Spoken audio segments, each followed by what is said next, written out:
were living very well. My husband was married to us. We were two. It was through this my rival that I finally got a problem.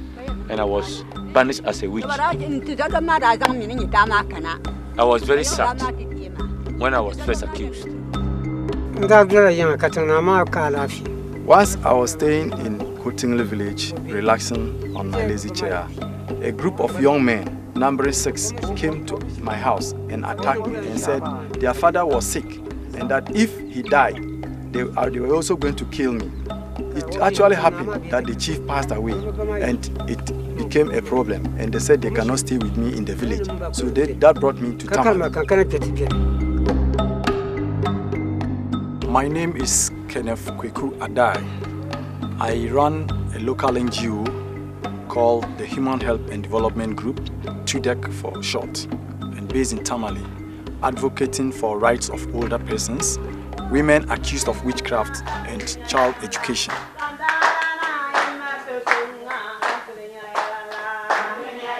According to history, the first witches camp to be established in northern region was the Gambaga witches camp, which was established around the 19th century by one Imam Baba, an Islamic scholar. And this happened when a woman was accused from her village, seeking for refuge. She met this Islamic leader who brought her home and explained to the chief of Gambaga then, who had given him the opportunity or the mandate to keep such women.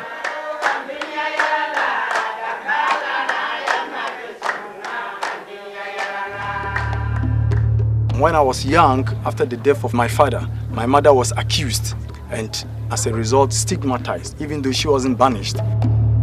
I felt there was the need to sort of work towards addressing such human rights violations so that many people will be liberated, especially poor, vulnerable women.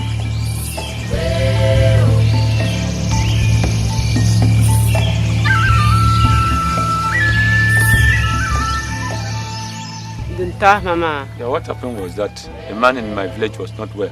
He went to Kumasi and was sick. His leg was sick and he came home. And at a sudden, I was called that I was the one responsible. So I said I didn't know. So we came to Gambarana. Unfortunately for me, when we slaughtered fowls, my fowl did not accept. I was staying very well with my family at my hometown. I had 6 children with my husband. Unfortunately, my husband died. And after the death of my husband, the elder brother said he wanted to marry me. And because I said no, I didn't want to marry again with all these children, he finally sent someone early in the morning to call me. And when I got there, there was a child seated by him. And he said this child never slept in the whole night. And I was the very person who bewitched that child. And that is why I am here.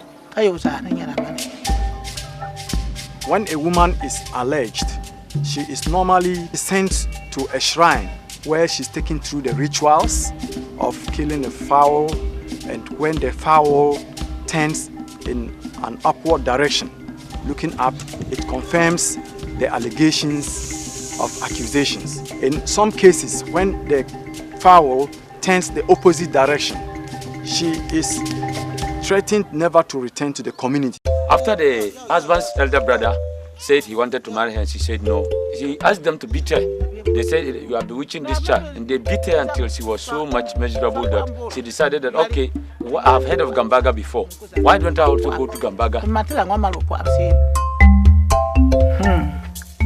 It's a very sympathetic and sad situation seeing women sent to the camps.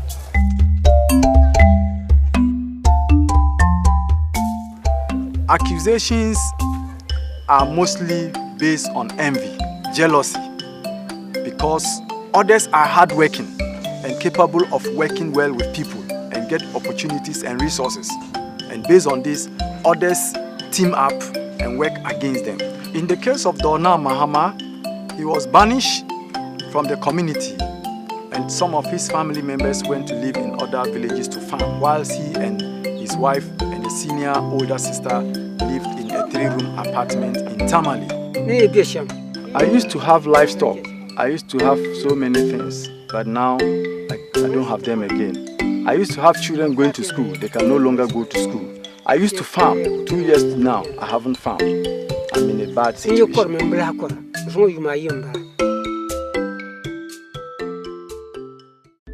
So this is the entrance to the house where Muhammad Damba used to live. This, as an elder of the community, this used to be his common hall where people come to him and he sits to entertain them. And this was his main apartment, residence, place where he lives. He had 2 wives. One used to live here and the other over there. And the other male family members, sons and grandchildren, used to live around. For the past 2 years, this whole apartment has been abandoned and happened to be dilapidated. Currently, there's nobody in this house. As in this condition, life is so terrible. I can only depend on people's gifts. My children can no longer go to school. What I used to have, I don't have it. So it's very difficult for me. I got a partner organization called Network of Women in Grove, NEWIC. They came to Gambaga to train the women in soap making, mosquito repellent creams, hair creams, and so many butters and whatever, out of shea butter. And today, this has been one of the main source of livelihood for these women. What he can say concerning Gonjado, as popularly known as, is that he does come here often and often. He comes to visit us, and I want to pose a question. Even if he comes to visit me without giving me anything, I'm not okay. But this man brings youth clothes. When we say youth clothes to us, they are the best clothes that we can get. Yeah, we all feel good. Look, Ken do not know where we are coming from. We are all strangers to him, but he has made himself as if we are one. What is it that we love again more than this? So we are happy with Konyado and all the gifts he brings to us. So he's been helping us so much. In 2000, before we started this advocacy work, there were over 5,000 women in all the 7 witches camps of northern region, namely Gambaga, Bushegu, Patinga, Nabuli, Kuku, Ngani, and Bonyase.